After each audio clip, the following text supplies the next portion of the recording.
देश की राजधानी दिल्ली से करीब 2000 किलोमीटर दूर घने जंगल और पहाड़ों के बीच बनी हैं ये बेहद रहस्यमय मूर्तियां। ये है उन्नाकोटी, जो त्रिपुरा की खूबसूरत वादियों में बसा है।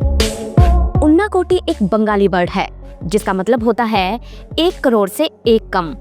कहते हैं कि यहाँ पूरे 99,99,999 रॉक कट कार्विंग्स है जो इतने खूबसूरत हैं कि इनकी तुलना अमेरिका के माउंट रशमोर और कंबोडिया के बेओन टेम्पल से की जाती है।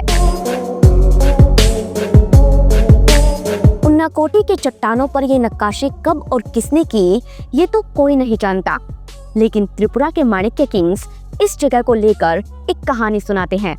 वो बताते हैं कि एक बार भगवान शिव समेत 1 करोड़ देवी देवता इसी रास्ते से बनारस जा रहे थे।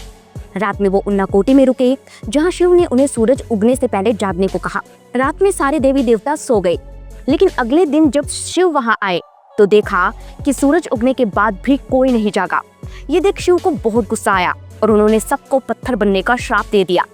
इसी के साथ 99,99,999 देवी देवता पत्थर बन गए और इस जगह का नाम पड़ गया उन्नाकोटी। आज उन्नाकोटी को देखने टूरिस्ट देश विदेश से त्रिपुरा आते हैं।